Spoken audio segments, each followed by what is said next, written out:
நான் Jackie Sekar, Jackie டிவிக்காக நம்மோடு இணைந்து ஒரு இடம் வந்திருக்கிறார். 10 வருடம் 10வது சீசன் வரப்போகுது. பிக் பாஸ் சீசன் ப்ரோமோ வந்திருக்கு, விரைவில் வருது அப்படின்னு சொல்லி ஒரு ப்ரோமோ, கார்னி விழா அப்படின்ட்டு. ஸோ அதை பற்றி தான் விரிவாக பேச போகிறோம். அதுக்கு முன்பாக இந்த தளத்தை இதுவரை சப்ஸ்கிரைப் பண்ணாதவங்க சப்ஸ்கிரைப் பண்ணுங்கள், லைக் கமெண்ட் ஷேர் பண்ணுங்கள். ஸோ விரிவான ஒரு பார்வைக்கு ஸ்ட்ரெயிட் வித் அஸ்.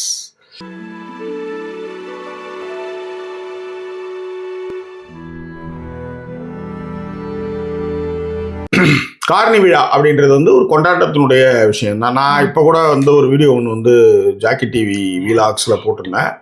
அதில் என்னென்னா, இந்த கார்னிவல்னா என்ன அப்படின்றது நான் வந்து சின்ன வயசில் நான் பார்த்ததே கிடையாது. படங்களில், இங்கிலீஷ் படங்களில், ரத்னா தேட்டரில், பாண்டி ரத்னா தேட்டரில் அந்த கார்னிவலை பற்றி திரைப்படங்களில் பார்த்துருக்குறேன். ஸ்பெயின் இந்த மாதிரி இடங்கள்லாம் கார்னிவல் ஷோஸ் நிறைய நடக்கும். அதில் வந்து வில்லன்கள் நடுவில் பூருவாங்க, யாராவது தெரிஞ்சுட்டு போவாங்க, சேசிங் ஷாட் வைப்பாங்க. பட் முதலாக என்னுடைய வாழ்க்கையில் எடின்பரோவில் ஜூலை 19, ஆமாம் ஜூலை 19 தான் அந்த கார்னிவல் நடந்தது. ஜூனா 19 ஜூலை தான். ஆமாம். ஸோ ஜூலை 19 அந்த கார்னிவல் திருவிழா வந்து எடின்பரோ மாநகரத்தில் நடந்தது, ஸ்காட்லாந்தில். அதில் வந்து நாங்கள் எல்லாருமே போய் பார்த்தோம். அதுதான் வந்து நான் ஃபஸ்ட்டு பார்த்த கார்னிவல். அதுக்காக கூட ஒரு வீலாக்ஸ் பண்ணியிருந்தேன். அந்த சேனலையும் நீங்கள் வந்து சப்ஸ்கிரைப் பண்ணுங்கள். டெய்லி அதில் வந்து ஒரு விஷயத்தை வந்து வீலாக்ஸாக நம்ம வந்து போட்டுட்ருக்கோம். ரைட், இப்போ நம்ம இந்த கார்னி விழாவுக்கு வரும், பிக் பாஸ் கார்னி விழாவுக்கு வரும். அந்த பிக் பாஸ் கார்னி விழாவில் வந்து என்னென்னா, குடுகுடுப்புக்காரர் வந்து திடீர்னு பார்த்தா, எங்கள் ஊரில் வந்து ஜாதி பிள்ளைக்காரர்னு ஒருத்தர் இருப்பார். அவர் என்ன பண்ணாரு, அந்த கையில் வந்து ஒரு டட்ராயிங்னு வர்றாரு. எனக்கு தெரிஞ்சு கடைசி என்ன காஸ்டியூம்ஸில் வந்து தலைவர், ஏன்னா நம்ம காஸ்டியூம்ஸ் பஸ் தான் நம்ம வீட்டை பொறுத்தளவு, நம்ம சீசனை பொறுத்தவரை பேசுவோம். 10 சீசனில் வந்து என்ன காஸ்டியூம்ஸ் என்ன, அவங்க என்ன போட்டு வராங்க அப்படின்றது நம்மளுக்கு அதை தான் பற்றி பேசுவோம். அதுக்கு நிறைய பேர் வந்து இன்னைக்கு காஸ்டியூம்ஸ் பற்றி அதுக்குன்னே ஒரு கும்பல் ஒன்று இருக்கும். கீழே வந்து இன்னைக்கு வந்து நீங்கள் சுதா நீங்கள் என்ன காஸ்டியூம்ஸ் நீங்கள் எதுவுமே சொல்லவே இல்லை அப்படின்னு, ஏன்னா வாந்தி எடுக்கிற மாதிரி தான் எங்கே சொல்கிறது அப்படின்ட்டு அதை கடந்து போகிறதும் இருக்குன்னு வச்சுக்காங்களேன். ஸோ அதில் தான் வந்து பாவாடை கட்டி ஐயனாராக வந்து தலைவர் வந்தார். பாவாடை கட்டிக்கிட்டு இப்படி ஆடிட்டு இருந்தாரு.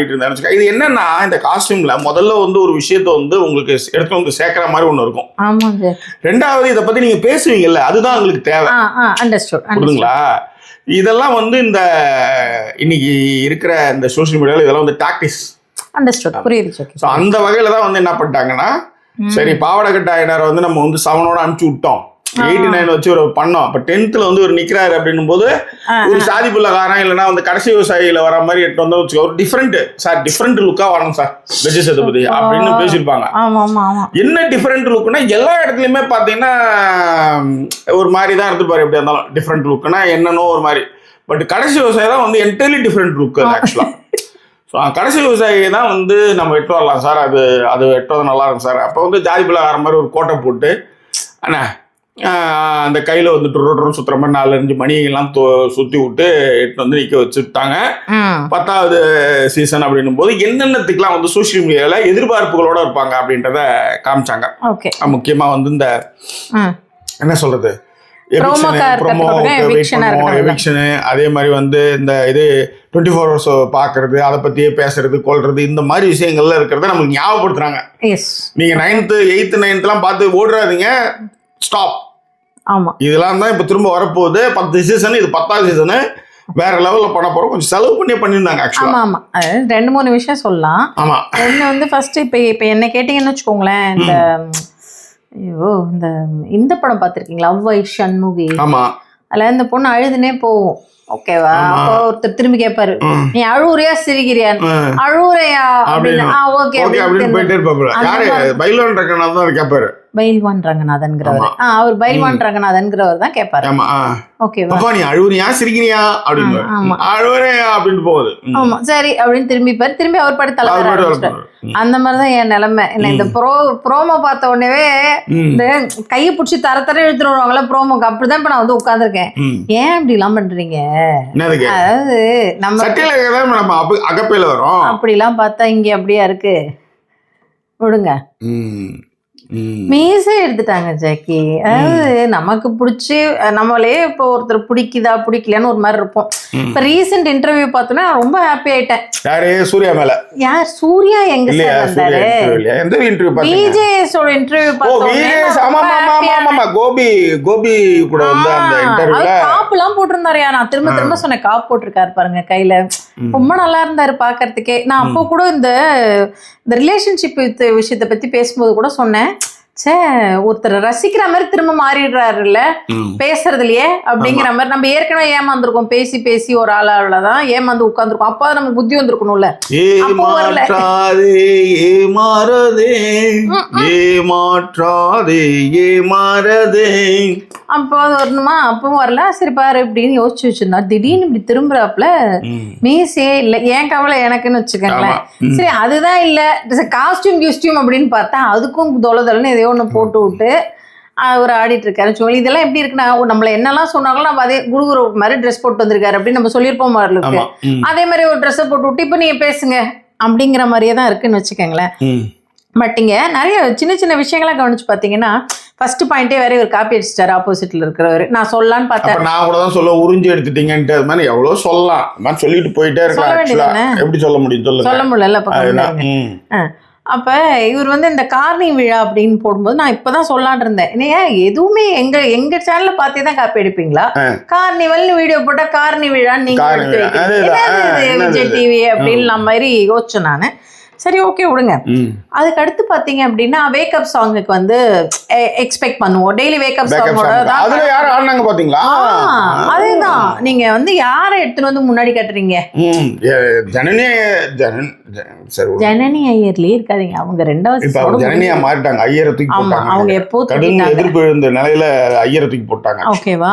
அதுக்கு இதே ஆடிண்டே இருக்கு. நீங்க அந்த சப்போர்ட்டிவ் சிஸ்டமா வச்சு நீங்க தான் ஆடிட்டு இருக்கீங்க. ஓ அப்படி சொல்றீங்க. ஓகே இப்ப எப்படி உட்காந்துக்கிறேன். சோ ஜனனி கதையை விட்டுருங்க ஜாக்கி. அரோரா இருக்காங்க பின்னாடியே. அது வந்து அவுட் ஆஃப் நல்லவங்க தானே எப்பவுமே விஜய் டிவி உங்கள மாதிரி தான் குறைந்தபட்ச நேர்மையானவர்கள்னு வச்சுக்கோங்களேன். பாதிக்கப்பட்டு வெளியில பெரிய கெட்ட பேர் எடுக்கிறாங்கன்னு வச்சுக்கோங்க. அவங்களுக்கு வாழ்க்கை கொடுங்க விஜய் டிவி. அந்த வகையில வந்து நான் விஜய் டிவி பாராட்டுவேன். காரணம் என்னன்னா அவங்க நினைச்சாங்கன்னா அதை தடுக்கலாம். அவங்க டிஆர்பிக்காக போட்டு நேம காலி பண்ணுவாங்க. கோரு இப்ப உதாரணத்துக்கு ஜூலி எல்லாம் பாருங்க அடிக்கிறதுக்கே ஓட்டானுங்க. அதை விட வேற லெவல்ல வந்து நாட்டுல அநியாயம் நடந்துட்டு இருக்கு. ஒரு பொய் சொல்லிடுச்சு இருக்கா. பொய் சொன்னா முதல்வரே ஆக முடியாது. ஜூலிக்கு தெரியாம யோசிச்சு பாருங்க. அப்ப நினைச்சு ஜூலி நினைச்சிருக்கும்ல ரைட்டா. சோ அந்த மாதிரி இருக்கும்போது ஜூலிக்கு வாய்ப்பு கொடுத்தாங்க. அதன் பிறகு வந்து யாரு அதுக்கு அடுத்தது யாரு மிகப்பெரிய அளவுல வந்து கெட்ட பேர் வாங்கினாங்க. அதாவது நீங்க கோப்பையை வாங்கி அசிம் பாருங்க, கோப்பையை வாங்கி கெட்ட பேர் வருது. திருப்பி அவருக்கு வந்து செகண்ட் லெவல்ல கொடுத்தாங்க. அந்த மாதிரி வந்து வாய்ப்புகள் கொடுப்பாங்க. மாயாவா மாயா பூர்ணிமா படம் நடிச்சிட்டாங்க. மாயா வந்து ஏதோ டீச்சர் ஏதோ ஒண்ணு பண்ணிட்டு இருக்காங்க. இப்ப அவங்க வந்து ப்ரோமோல வராங்க. காமன் மேன் ஷோ ப்ரோமோல அவங்க வராங்க. காமன் ஷோ ப்ரோமோவே பண்ணிடணும். சரி விடுங்க. இந்த எதுக்கு இதை சொல்ல வந்தேன்னா வேக்கப் சாங்ல அவங்கள கட்டினாங்க. அதுக்கப்புறம் அந்த 8, 9 பத்தி மட்டும்தான் நிறைய வரும் கிளிப்ஸ் அப்படின்னு பார்த்தா டமால்னு நடுவுல எக்ஸோஸ்டோட எந்த கிளிப்புமே வந்திருக்காது. பாத்தீங்கன்னா 10 வருஷத்து கிளிப்ல டக்குன்னு மாயாவோட கிளிப் மட்டும் வரும். 24 மணி நேரம் பார்த்து டேட்டா போயிட்டு. அது வந்து மறைமுகமாக உணர்த்துறது விஷயம் என்னன்னா அவன் அந்த 24 ஹவர்ஸ்ல பார்த்துதான் வந்து தலைவரே போனாரு. அந்த சீசனோட தலைவருக்கு வந்து 3 விழா நடந்தது. ஆக்சுவலி அதுதான் பாவாடை ஆயினார் சீசன். அதோட ஈர்த்து முன்னாங்க. அதுக்கப்புறம் தலைவர் வந்து எம்பியா போயிட்டு இன்னைக்கு வந்து அப்படியே இருக்கிறாருன்னு வச்சுக்காங்க. வேற லெவல்ல போவாரு. அதனுடைய குறியீடு தான். அவர் சார்பா யாராவது ஒண்ணு இருக்கணும் அப்படின்னு டக்குன்னு ஏன் மாயான்னா ஏன்னா இப்ப ஜாக்கி சொல்லிட்டாங்க இல்லையா காமன் மேன் அவங்களும் பண்றாங்க அப்படிங்கறதுனால மாயா வந்து 2 பேர் வந்து இதுல மறக்கவே முடியாத ஆளுங்க 2 பேர். ஒன்னு மாயா ஒண்ணு இன்னொன்னு பார்வதி ஒண்ணு. சரி எல்லாத்தையும் இப்ப நம்ம மனதனுடைய காயங்கள்லாம் ஆத்திக்கிட்டு சரி என்னதான் வேற என்ன இருந்தது அப்படின்னு பார்த்தா அதே விஷயங்கள் தான் சொன்னாங்க. அதாவது வந்து கெத்து 10 அப்படின்லாம் வந்து ஒரு மாதிரி பாட்டெல்லாம் போட்டு ஆட விட்டு நல்லா பண்ணாரு ஜாக்கி. குட்டி குட்டி ஸ்டெப்ஸா இருந்தாலுமே விஜய் சேதுபதி நல்லாவே ஆடினாருன்னு வச்சுக்கோங்க. அந்த இன்டர்வியூக்கு அப்புறம் கொஞ்சம் ஒரு மாதிரி ஆயிட்டீங்க நீங்க. அதனால கொஞ்சம் ஒரு நாள் அந்த இவருக்கு ஸ்டாலின் கூட சொன்னாரு இந்த பையன் வந்து எப்ப பார்த்தாலும் சேப்பாக்கத்திலே சுத்திட்டு இருக்கான். பூச்சா கல்யாணம் அப்படித்தான் இருப்பாங்கல்ல அந்த மாதிரிதான் சொல்லி தொகுதியில சுத்திட்டு தான் இருப்பான் அப்படின்னாராம். அந்த மாதிரி கதை அது. அதனால அந்த இன்டர்வியூ பார்த்துருக்கும் ஷோ ஒன்று வரட்டும். சீசன் 10 ஷோ வரும்ல, சனி ஞாயிறு வருவார்ல, உருட்டு வேற மாதிரி. ஆனா என்ன அந்த இன்டர்வியூல என்ன சொன்னாரு ஒத்துக்கிட்டாரு. தடுமாறிட்டேன் என்னையும் சுத்தல்ல விட்டானுங்க. அதேதான் 8வது சீசன் வந்து எனக்கு ஒண்ணுமே புரியவே இல்லை. 9வது சீசன் கொஞ்சம் தெளிவாயிட்டேன் அப்படின்னா இப்ப 10ல நம்மளும் அவரு இன்னுமே தெளிவா நம்ம அதெல்லாம் பார்த்து ஒண்ணும் இல்ல ஜாக்கி. வாழ்க்கை அப்படிதான். இப்ப நான்லாம் வந்து கேமரா லைட்டை வந்து சரி பண்ணுவேன் நீங்க நம்புனீங்களா? கொஞ்சம் கொஞ்சமா வருது இல்ல லைஃப்ல. ஒரு 10 வருஷம் கழிச்சு ஸ்காட்லாந்துல நடக்கும்னு எதிர்பார்த்தேன் மேடம். அதை சொல்லுங்க முதல்ல. அதெல்லாம் விட்டுடுங்க. நானே எதிர்பார்க்கல. பாருங்க. ஏன் எதிர்பார்க்கலாம், இப்ப இந்த ஜண்டான்னு உட்கார்ந்த மாதிரி தான் அவர் சொன்னாரு, தேங்காய் உடைப்போம், அதாவது வேணும் கண்டஸ்டன்ட் வந்து like they have to come அப்படின்னு சொன்னா வந்து தேங்காய் உடைப்போம், இல்லைன்னா நம்ம இந்த இதுல உட்காருவாங்கல்ல மாந்திரிகம் ஜண்டா அப்படின்னு, அதுலயும் உட்காந்துருந்தாங்களே ஜண்டா. ஆமா அதான் ஜண்டான்னு உட்காருவாங்களா, அந்த மாதிரி உட்காந்துருவாங்க. அந்த மாதிரி நானே இந்த ஸ்காட்லாந்து வருவேன்னு நினைக்கல. எத்தனை பேர் அப்படி உட்காந்துட்டு இருந்திருப்பாங்களோன்னு நான் கொஞ்சம் யோசிச்சுட்டு தான் இருந்தேன். பட் ஸ்காட்லாந்து வந்திருக்கோம், அந்த மாதிரியான விஷயங்கள்னு வச்சுக்கோங்களேன். பட் ரொம்ப நல்லா இருந்தது அந்த ஒரு விழா அப்படின்னு காட்டும் பொழுது அதுக்கு எடுத்த முனைப்புகள் நல்லா இருந்தது. எக்ஸாம்பிள் பாத்தீங்கன்னா அந்த கடை பேர் எல்லாமே பாத்தீங்கன்னா வித்தியாசமா இருந்தது. இந்த மீடியா அப்படின்ற வர மாதிரி, பூஸ்ட், அந்த மாதிரி நிறைய விஷயங்கள் நீங்க பாத்தீங்கன்னா தெரியும். அந்த கார்னிவலோட கடை பெயர்கள் கூட ரொம்ப நல்லா இருந்தது. எவிக்ஷன் காக்கும் கடவுள்னு கூட வந்து அதுக்கு தேங்காய் உடைக்கிற மாதிரி அந்த மாதிரியான விஷயங்கள் கிரியேட்டிவிட்டியா பண்ணிருந்தாங்க. அது எல்லாத்தையும் அதாவது மறந்துருப்பாங்கல்ல, அதை ஞாபகப்படுத்துற விதமாக அந்த விஷயங்கள் இருக்கு. எஸ், அதை திரும்பி இதெல்லாம் இதுக்கு பழகிடுங்க. காலைல இதுக்கு அப்புறம் மத்தியானம் காசிப்புக்கு பழகிடுங்க, அதுக்கப்புறம் லைக் கமெண்ட் ஷேர் எல்லாம் கொடுக்கறதுக்கு பழகிடுங்கிற மாதிரியான எல்லா விஷயங்களையுமே எடுத்துட்டு வந்தாப்புல. அதே போல வந்து ஒரு விஷயம் நினைச்சா 10 விஷயமா அது மாறும் அப்படிங்கிற மாதிரியான விஷயத்தையும் வந்து விஜய் சொல்லி தான் வந்து அந்த ப்ரோமோ முடிஞ்சதுன்னு வச்சுக்கோங்களேன். பட் நமக்கு ஆஸ் யூஷுவல் அவரே சொன்னாரு 100 நாள் வந்து காரணி விழான்ற மாதிரி 100 நாள் வந்து வேலை திட்டம் வந்து நமக்கும் அதை அப்படியே வந்து வச்சுட்டு கதையை ஓட்டலாம்னு வச்சுக்கோங்களேன். ஸோ அதான் எல்லா விஷயங்களையும் கலந்து கட்டி இருந்த மாதிரி இருந்தது. அங்கங்க பார்க்கும்போது டக்குன்னு ஏதோ ஏஐல கிரியேட் பண்ண மாதிரி இருந்தது இந்த வீடியோன்னு வச்சுக்கோங்க. சில இடங்கள்ல பாத்தீங்கன்னா ஏஐ கிரியேட் பண்ண மாதிரி இருந்தது. இந்த பாக்ஸ் தலையில போட்டுட்டு வர மாதிரி ஒரு எல்லாருமே பி அப்படிலாம் போட்டு இந்த கலடாஸ்கோப்னு வாங்க அந்த மாதிரி ஒரு பாக்ஸ் மாதிரி ஒன்று போட்டாங்க. இந்த மாதிரி ஒன்று போட்டுட்டு ஒன்று சாவடிக்குங்க ஒரு படம் ஒன்று பார்த்தேன். வரப்போகுது அதே மாதிரி ஒரு பாக்ஸ்ல போட்டு ஒருத்தவங்க வந்து கொலை ஓடிட்டு இருக்காங்க. அது ஆம்பளையா பொம்பளையான்னு தெரியல ஆக்சுவலா. ஓகேவா? ஸோ அதான் எல்லாருமே அவர் நடிச்சது மற்ற விஷயங்கள் எல்லாமே வந்து ரொம்ப நல்லா இருந்தது. வேற எதுவும் ஸ்பெசிஃபிக்காலாம் இல்லை. ஆரம்பிக்க போறோம் அப்படிங்கறத வந்து மென்ஷன் பண்ணிருந்தாங்க. பட் டேட் ஏதாவது போட்டிருந்தாங்களா? ஒன்னும் போடல. ஸ்டார்டிங் அப்படின்றது மட்டும் தெரிஞ்சேன்னா ஜாக்கி வீடியோ போட்டதுக்கு அப்புறம் தான் நானே அதை பத்தி தெரிஞ்சுக்கிட்டேன். செப்டம்பர்ல வந்து இந்த மாதிரி பிக் பாஸ் உடனே போட்டு கவின் தம்பியும் உடனே 4-5 மிஸ்டு காலும் கொடுத்தாங்க. அந்த மிஸ்டு கால் கொடுக்குறான்னு பார்த்தா கடைசியில பார்த்தா ப்ரோமோ வந்து ப்ரோமோ. ஓகேவா? அவரோட வேலையை கவின் வந்து ஸ்டார்ட் பண்ணிட்டாரு. ஸோ அதான் விஷயங்கள். அந்த எவிக்ஷன்ல யார் போவாங்கிறதுக்கு அந்த ஷூட் பண்ணி காட்டுற மாதிரியான விஷயங்கள் எல்லாமே ரொம்ப நல்லா இருந்தது. ஒரு கார்னிவலா எப்படி இருக்குமோ, ஒரு ஃபெஸ்டிவல் எப்படி இருக்குமோ ரொம்ப கலர்ஃபுல்லா ரொம்ப நல்லா இருந்ததுன்னு வச்சுக்கோங்க. இன்னும் கலர்ஃபுல்லான விஷயங்கள் ஸ்காட்லாந்து ஒரு கார்னிவல் நடந்து நம்ம 300 கலந்துக்கிட்ட கார்னிவல், அதற்கான வீடியோவும் வந்து நாங்க வந்து டிஸ்கிரிப்ஷன்ல கொடுக்குறோம். எஸ் சார், பின் கமெண்ட்லயும் கொடுக்குறோம். ஜாக்கி வீலாக் தமிழ் அடிச்சிங்கன்னா அதுலேயும் வந்து நான் கலந்து கொண்ட முதல் கார்னிவல் இருக்கும், அது பாருங்க. உண்மையிலேயே முதல்ல ஒரு கார்னிவல்ல கலந்துக்கிட்டது வந்து உண்மையிலேயே மகிழ்ச்சியாக இருந்ததுன்னு சொல்லுவாங்க. அந்த அளவுக்கு வந்து அவ்வளவு ஹாப்பியா இருந்தது. ஒரு 3 மணி நேரம், அது 3 மணி நேரம் ஒரு விஷயம் நல்லா இருந்தது. அப்படியே போன டைம் போனதே தெரியல அப்படின்னு சொல்லலாம். அந்த மாதிரி வெயில், அதுக்கப்புறம் நிழல்ல போய் உட்காந்து படுத்து போய் உட்காந்துட்டேன். அப்பாவும் பொண்ணுமாவது கொஞ்ச நேரம் உட்காந்து டான்ஸ் எல்லாம் பார்த்துட்டு இருந்தாங்க. நான் போறேன் எங்கேயாவது, நம்ம வேற நம்ம சும்மா இப்படி குனிஞ்சு எழுந்தாலே இருக்குது.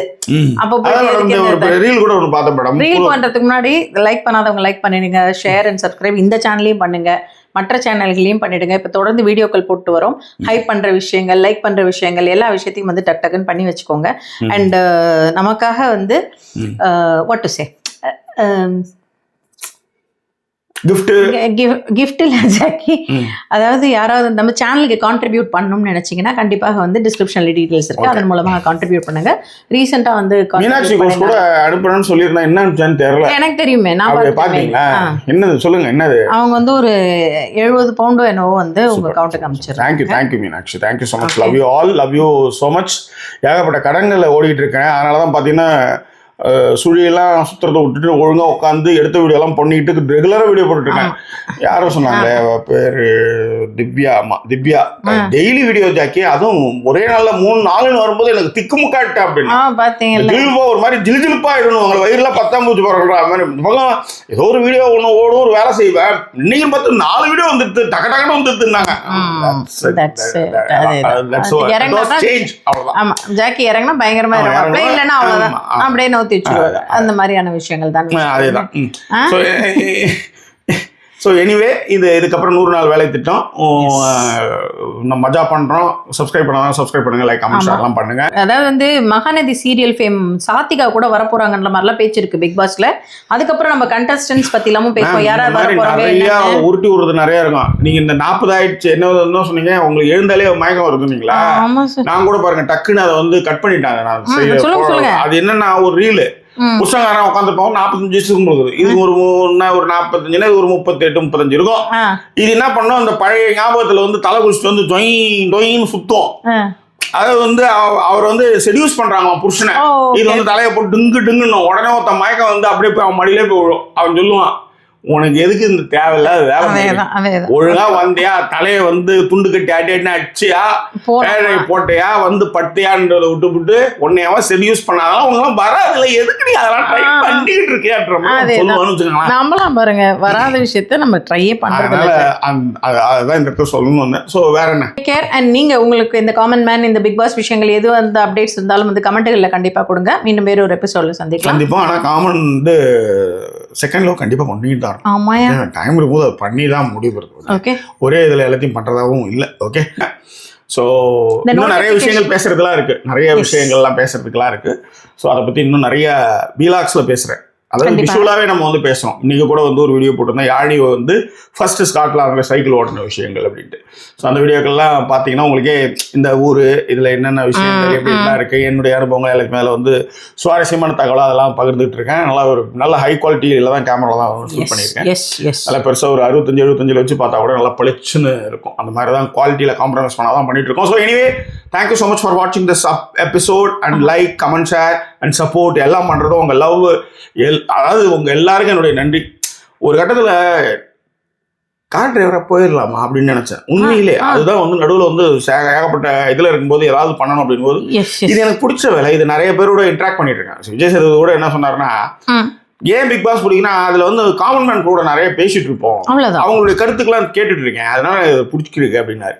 அந்த மாதிரி எனக்கு வந்து இது வந்து நான் உங்களோட உரையாடுவதற்கான ஒரு அற்புதமான ஒரு வாய்ப்பு அப்படின்றதுனால இந்த வேலை எனக்கு ரொம்ப பிடிச்சிருக்கு. ஆனா என்னன்னா கொஞ்சம் பண்ணுவோம், நீங்களும் அதே மாதிரி நம்மளுக்கான சப்போர்ட் பண்ணுங்க. வேற என்ன, மீண்டும் வேறொரு எபிசோட்ல உங்களை நாங்கள் சந்திக்கிறோம். அது ஒரு நன்றி கூறிய உங்கள் ஜாக்கி சேகர் மற்றும் signing off.